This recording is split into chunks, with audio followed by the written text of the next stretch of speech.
So the acceleration due to gravity is minus 9.8 meter per second square, negative sign because it is directed downward. This value of 9.8, has a special symbol dedicated to it because Newton thought, it's very useful quantity, and it is useful quantity.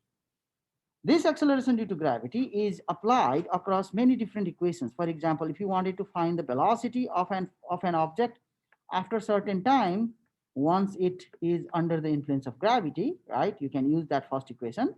Now, the velocity in this case, whenever the acceleration or the object is falling up or down, going under the vertical motion, we will basically say that this is my y-axis. Okay, so it's going to be my y displacement. Previously we had x displacement where the things moved along the horizontal line.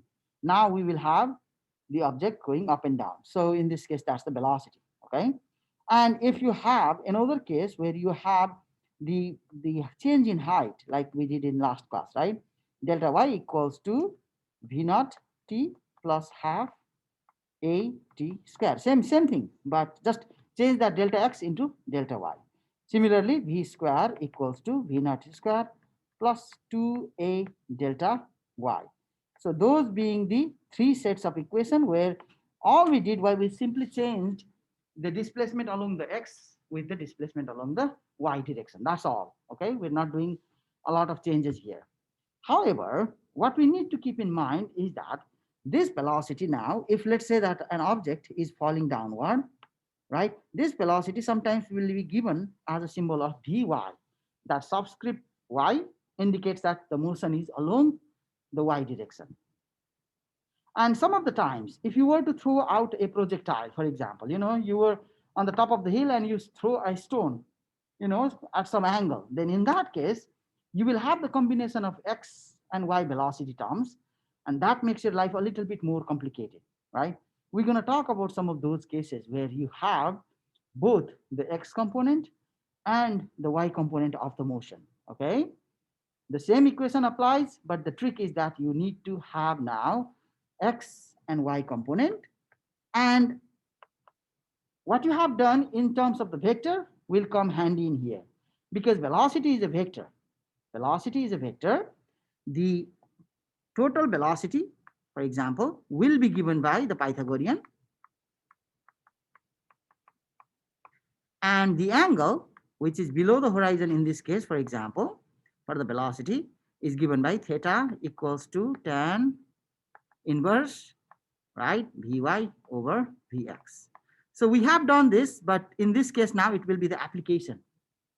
Okay, what you can think now is that you will be able to calculate the velocity at any time for any kind of two-dimensional motion. Okay, so that's going to be our goal of today's exercise.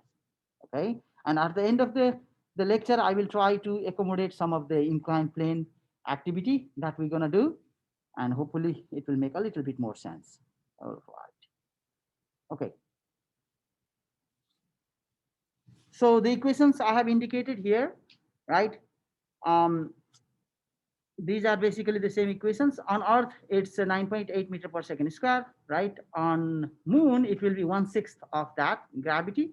So wherever you do the experiment, you could be doing the experiment in Alpha Centauri or somewhere else. The equation will be the same, okay? The value of g, the small g may change. If you do it on the Moon, that may change, okay? But the equation will be the same. All right. Now we will do application of these equations in the case of projectiles. Okay, projectile is something that you throw, right? Especially, if you are at war, then you want to throw, maybe, objects at your enemy.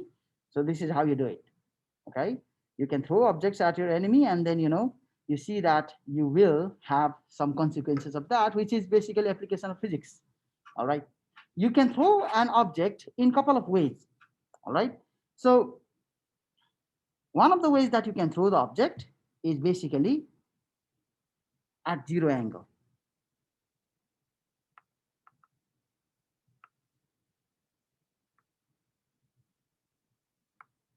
Zero angle launch. Okay, so in this case, you could be on top of a cliff or building, Okay, this is you very happy because you are throwing rock using physics principles, right?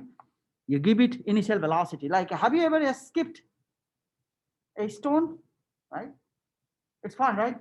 Like you try to make it as horizontal as possible. You know, me and my son, we do the challenge. You know, it's like, oh, yours went 3 times, yours went 0. You know, so I mean, he hasn't beaten me yet, but you know, but you got the idea.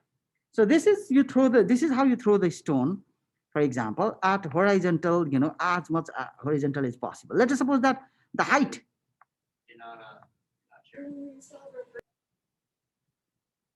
What happened? We can't see what you're writing. Yeah, something something just went off. How about now? Thank you.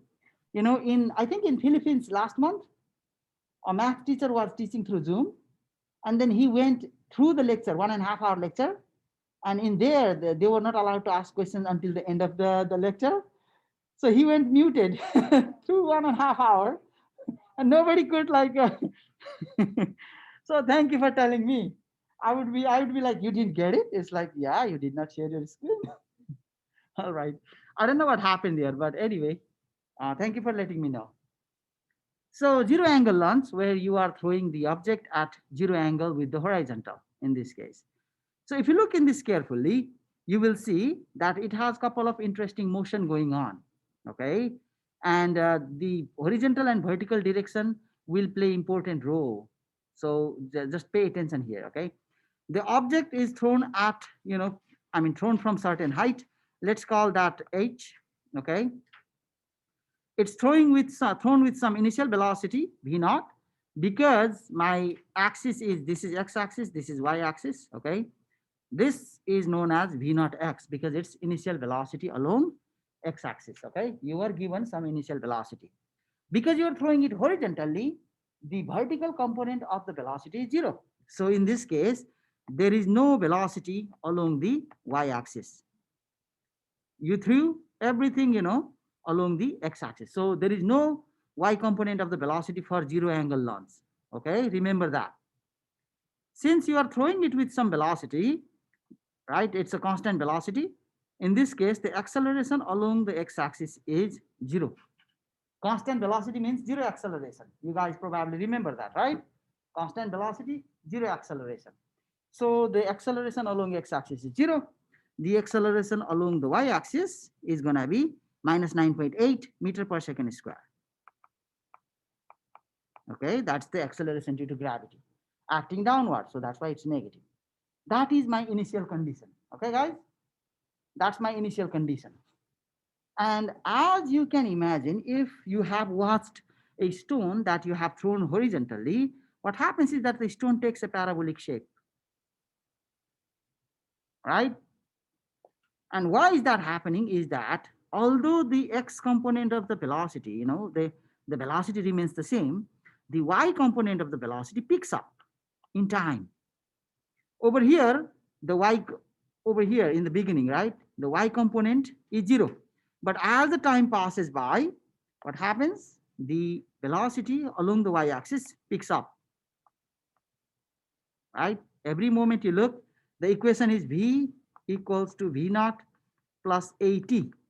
Along the y-axis, the y component of the acceleration is, it has some value. So as the time ticks, it adds up. So this v naught y is 0.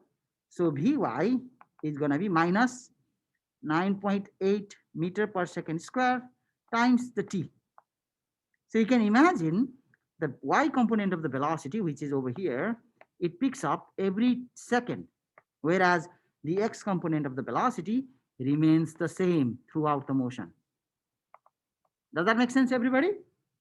Since the y component of the velocity is increasing, it's easy for us to imagine that now that theta, right, that theta, if you remember from the last equation that I gave here, this theta, as the y component of the velocity vy increases, the x component being the same, theta will increase. Okay? So that's why whenever you throw the javelin, that's what happens. If you throw it this way, it slowly starts picking up along the right vertical direction. So if you throw a javelin this way, it will start to point downward. Why? Because of the y component of the velocity picking up. That's all. And that is governed by this equation here. You can use the vector here, right? So you have the Vx, Vy, right? And then since you have the Vx and Vy, you can find the velocity, that velocity vector. So that's very easy application that you can see from the two of these dimensions. We are now combining the x and y. One interesting thing that is shared between the x-axis and the y-axis is that the y component of the time and the x component of the time, it's the same, right? If you throw an object from certain height, it takes the same time whether you watch it along the y-axis or you watch it along the x-axis, right? So if you are basically watching it, along the x-axis, the motion looks like this, okay? X-axis motion. Please feel free to stop me, okay? I need to go through this theory briefly before it starts to make sense. So feel free to stop me and let me know if you have questions. Along the x-axis, Vx is constant, Ax equals to 0, right? So the equations that you can use, right, is going to be V equals to V naught x plus Axt, right? Since acceleration is 0, it's going to be Vx, that's the x component of the velocity, equals to V naught x. Do you see that?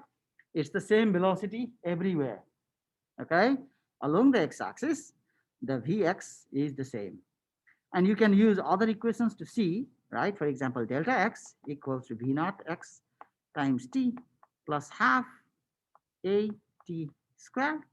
Since ax is 0, it's going to be delta x equals to V naught x times t. This delta x is also known as range. Okay, range is like how far does it go? Okay, in this case, the acceleration happens to be 0. Therefore, it's going to be simply the x component of the velocity times the time. This time is known as time of flight. Like how long was it on the air, You guys okay here? Making sense? Okay. Dr. Malaka, Yes, please. um, All right. So the x component of the velocity is 0 because there is no acceleration and vice versa. Okay. All right. Now let's look into the y component of the velocity over here. Okay. Or y component of the motion. Along the y component, what it looks like to me is that an object started at rest and traveled a distance h, that's the displacement, right, along the y-axis, and it gained the velocity. So what it looks like is initial velocity along the y-axis is 0, because if you were to look just from the y-axis, what happens is that it looks like it's dropped from a height, just like that. You dropped it and then it's going down. So it's under free motion there. So the acceleration along y-axis is minus 9.8 meter per second square, right? And then the displacement is h. That's the displacement. Okay. Everybody okay here? Okay. Now, which equations are useful? Let's also think about that, right? If you were to look about, first equation that we have, Vy equals to V naught y plus At. In this case, initial velocity is 0. So Vy equals to minus 9.8 times t. The y component picks up downward every second. Similarly, delta y equals to V naught y times t plus half At square. Since the initial velocity is 0, it's going to be delta y equals to half At square, Ay, okay? Everybody good here? Since you know, right, you know the height. Let us suppose that you know the height. If you know the height, if you know the acceleration due to gravity, you can find the time from that equation. Yes? So you can basically predict how long will it take for that object to fall through the height. Okay, if you know the height from which it is thrown, you can calculate how much time does it take. For example, you can do t square equals to 2 delta y divided by ay. I'm not putting 9.8 yet, okay? And then you can take the square root on both sides, so it gives you t equals to twice delta y, which is the height, divided by ay. Okay? Stop me if you have questions. Is this making sense, everybody? This is where people make or break it. Trust me, yeah, after this point it's like I'm giving up, it's not working, or it's like, oh, it clicks, it makes sense. So this is the point where you decide whether you you like or not the physics one. Okay, so that's why I'm like putting special emphasis on it. You have now, we are not developing new formula, but you can clearly see that you can calculate the time if you are given the height, right? You can calculate the velocity if you are given the time. Everything is supplied here. Just need to like have that clear sense of three equations and its application in both x and y axis. The time that you have found here can be used over here on the x part to find how far will it go if you know the initial velocity. Does that make sense? So you can see the intricate connection here. If you can find the time, so you know the height, you can find the time. Once you know the time, you can find how far will it go if you know the initial velocity. Okay, I'm gonna pause and stop for questions. So the question is, if you threw an object from the top of the mountain, 200-meter high, with the initial velocity of 20 meters per second, right? How long will it be on the air? Number B, how far will it go?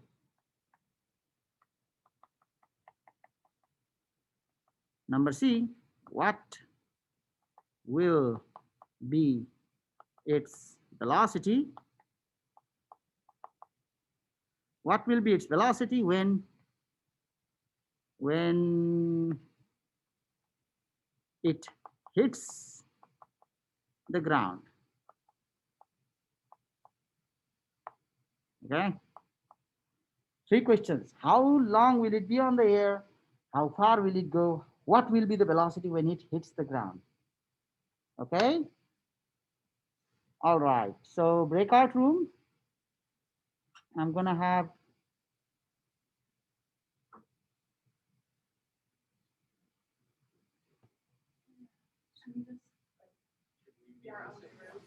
nah, just random. Yeah, let's be fair.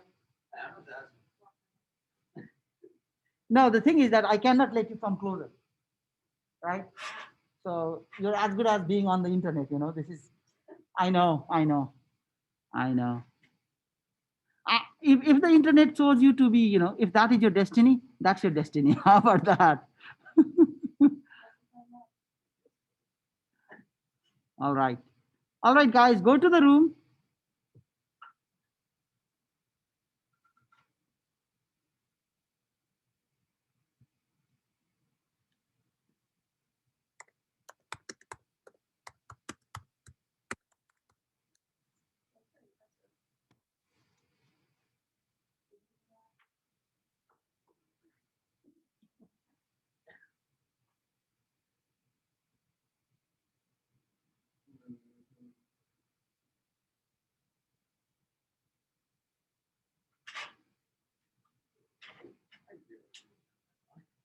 I know, I feel bad because others with us.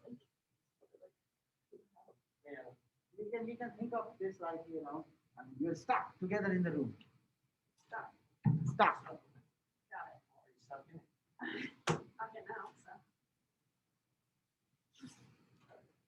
so. Right? So displacement is vertically downward. So that delta y equals to minus 200 meter. And the acceleration is minus 9.8 meter per second square. And this is where some of the people are confused that they have negative sign under the t. And you try to push it in the calculator and calculate says some kind of error, right? So don't do that. T equals to square root of 2. Been there, done that, so that's why. Divided by 9.8. So that comes out, that's like a 400 divided by 10, okay? So that's 40 square root, which is 6.4 or something. Okay, 6.4 second. I'm again, this is my gross. If you do this in on test, I will take off the point, but I'm not doing the test yet, right? So I'm just doing the approximation of 9.8 into 10. Forgive me for that. And then I'm doing that rough, so 6 times 6 is 36 and 4 remains 0.4, right? So I'm doing like, 4 times 4 is 16. So there we go. Okay, we have approximate time there. Now, the next question was, how long, okay, how far will it go? And that one is not too bad, right? Your initial velocity is along the x-axis is 20 meters per second, right? And, from the formula, right, along the x-axis over here, if you look, how far will it go is given by v naught times t. So if you find delta x equals to v naught x times t, you have the time, you have the v naught, you can do that. And the last question was, what will be the velocity when it hits the ground? So you have v naught x, right, equals to 20 meter per second. You can find v naught x equals to vx. You can find vy equals to v naught y plus a t, right? Since you know the acceleration, since you know the time, this is 0. So this will give you vy equals to negative 9.8 times 6.4, for example. So that's 10 times 6. So that's like a 64 meter per second. This is, again, this is a gross, approximation here. But you have vx, which is 20 meter per second. You have vy, which is 64 meter per second. Therefore, you can find the resultant of which is given by v, right? And that's given by v equals to square root of vx square plus vy square. The velocity is a vector. You need both the time, sorry, you need both the magnitude and the direction. So you calculate that 64 square plus 20 square root comes out to be, this number. And then the angle theta is vy over vx tan inverse.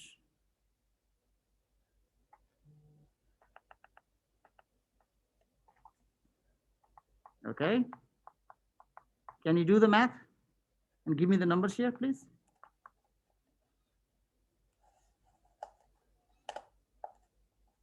I have a question. Please. Yeah. If you missed some of the steps, you can rewind this. All right, guys. Forgot to record.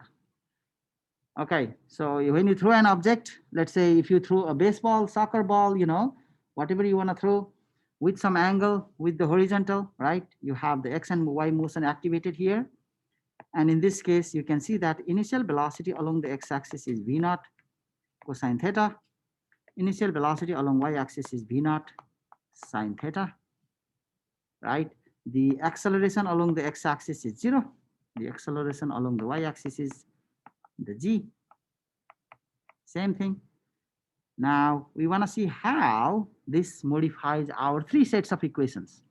Okay, the 3 sets of equations that we have basically is v equals to v naught plus at, right? Delta x equals to, it's going to be v naught t plus half at square.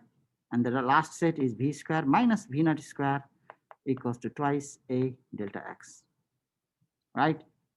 This is the case that we have. If you were to modify this for the x and y motion, it looks like the following. It's going to be vx equals to v naught x plus ax times t. Ax is 0. So that cancels, that's basically 0. Similarly, delta x equals to, right, acceleration is 0. So that's going to be v naught x times t. Also, this is known as the range. And the last equation is kind of boring because the acceleration is 0. So vx equals to v naught x square. So nothing. It's the same as the first one. It's really nothing. So all you can find from the x component of the motion is that you're going to have the range. Okay. And the time that you want to find is supplied by the y-axis. Let's find out how.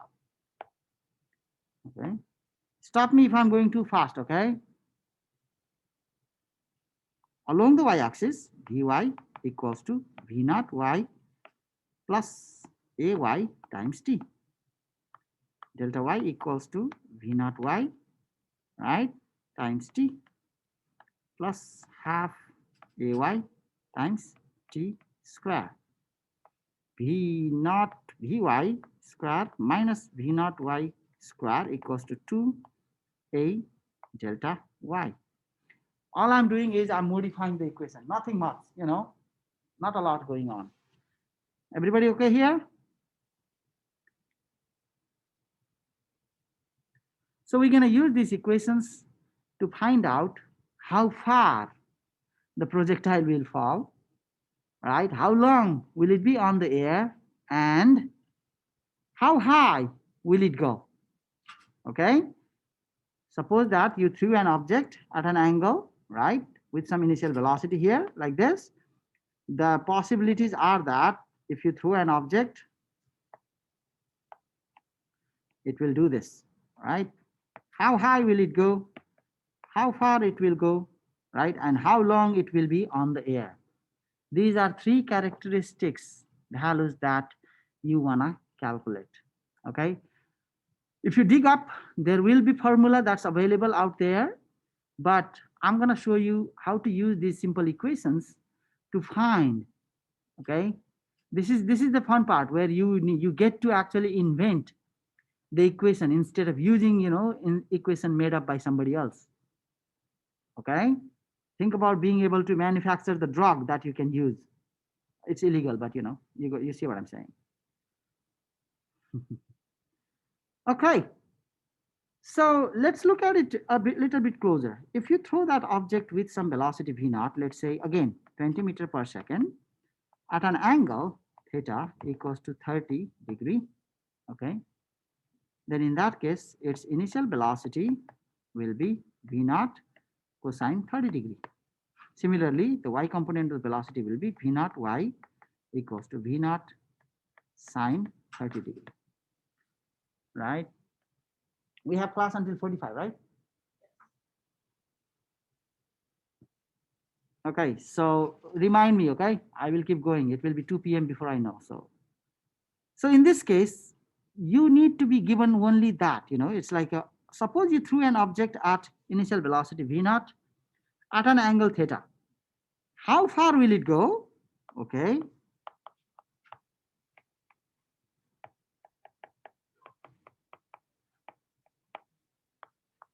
How high will it go? Number C, how long will it be on air? And the added part is what will be the velocity when it hits the ground?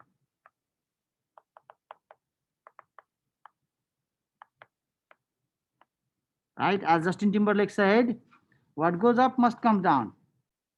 So it's going up and then comes back down. The total distance covered is r.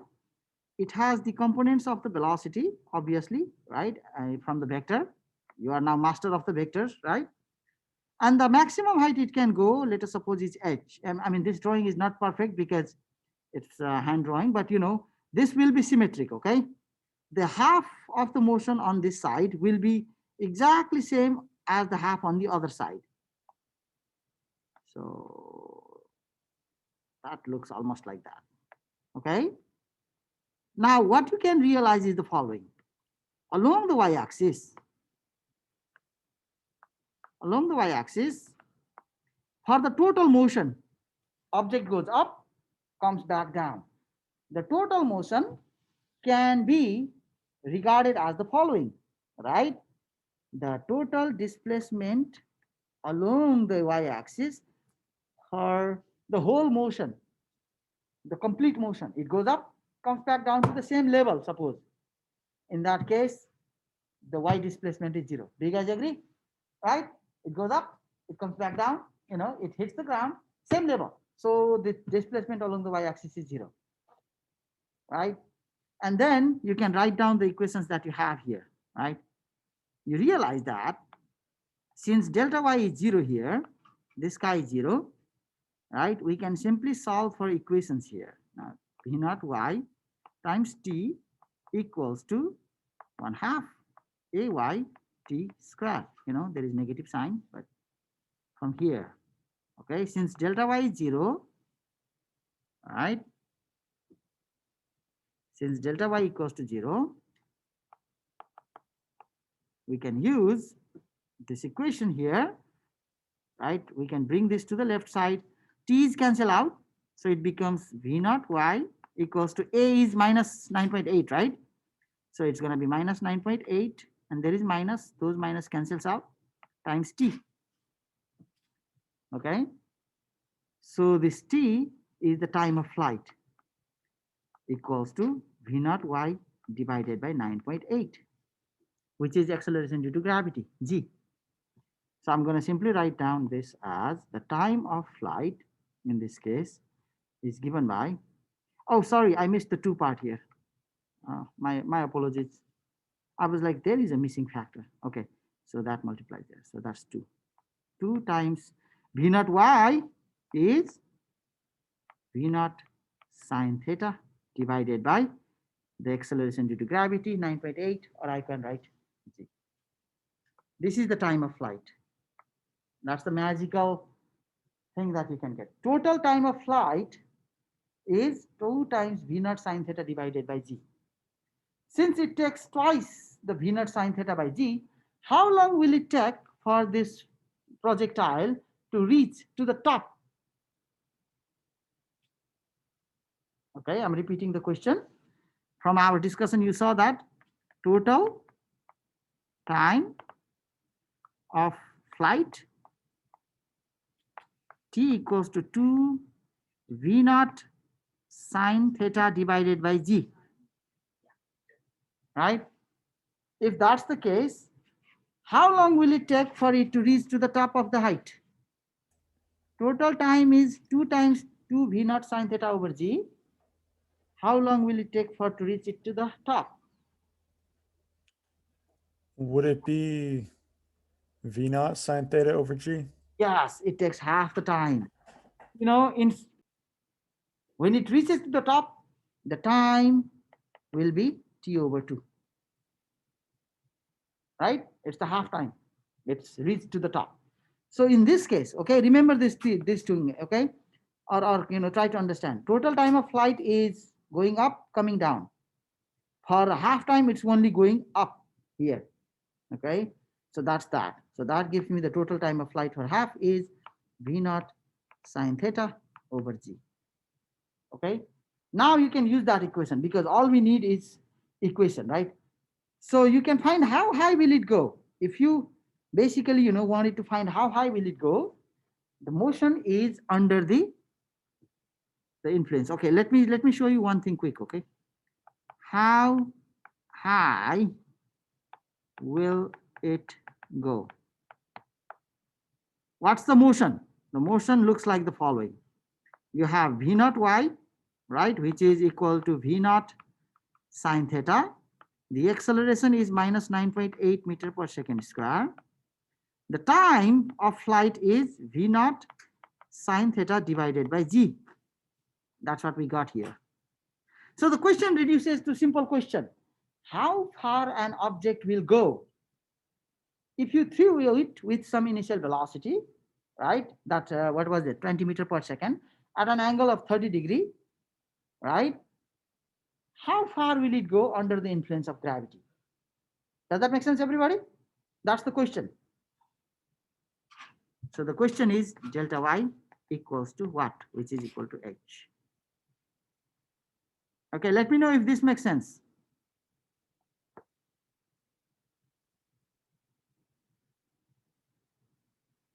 For the part of how far will it go, how far will it go? That's the part where you are now looking at the x component of the motion, right? Where initial velocity along the x-axis is v naught cosine theta. The acceleration is 0, right? The time is the time of flight, which you know the value for. So the range is delta x equals to simply v naught times the time. Okay.